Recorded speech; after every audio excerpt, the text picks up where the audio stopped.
Hey, my name is Chris Martin, and this week on the Lifeway Social Insider video, I want to talk about a blog post written by Adeline Willis. Adeline was the Lifeway Social intern this summer.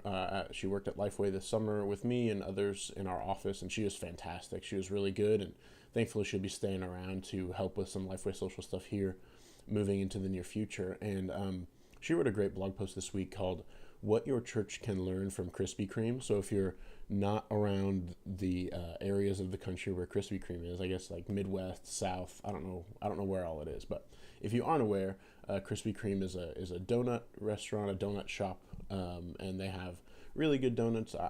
They're not really my preference. I think they're good, but there are a lot of people who like swear by them, and that's like the only kind of donuts they'll get. I think they're fine, but it is kind of a cultural craze around here a little bit. So she wrote a great blog post on what your church can learn from Krispy Kreme. So to give you a little bit of background, every Krispy Kreme store has a sign, like a red neon sign, that if it is lit, means that they have donuts that are hot and fresh off the conveyor belt that you can get a free one of and try.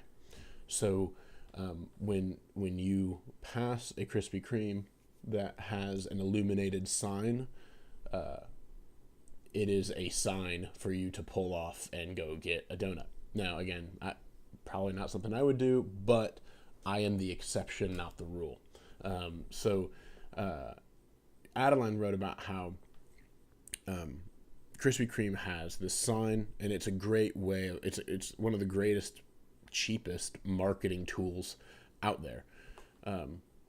It's just really great marketing. She likens it to Pavlov's dogs, for instance. When you see the red light up sign, you have to go get a donut. And I think she makes a good point. Now she says obviously the answer is not quite so literal that your church needs to add a red neon sign when church service is in session for people to come join your church service. That's not quite it. But there are a few strategies you can implement to grab attention of people online that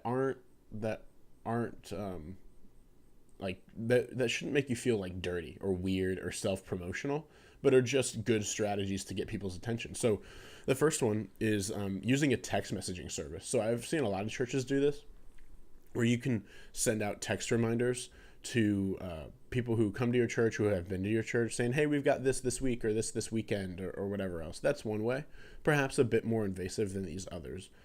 Second, you can create good content. Before service, you can create, every week, maybe your first service starts at 9 o'clock, and every week you have social media content that goes out around 7 or 8, reminding people, hey, church this morning, show up at this time at this place, or whatever else. Third, create a hashtag. Hashtags for churches that can be somewhat hit and miss. And so I would encourage you to try it and stick with it for a while before you decide if it's successful or unsuccessful, because it can be a long time before you really start to see a return on a hashtag for your church. And fourth, check in. So on Facebook, you can have people check in when they come to a location, whether you're a restaurant, a store, or a church.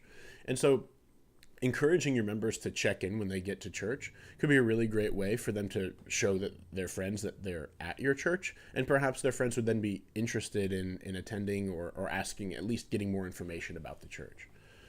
So those are 4 ways that your church can learn from Krispy Kreme. Again, it's not super literal. We're not saying you need to buy a red neon sign that tells people when they can come into the church. But there are some ways that you can grab the attention of people without being weird about it. Have a good day.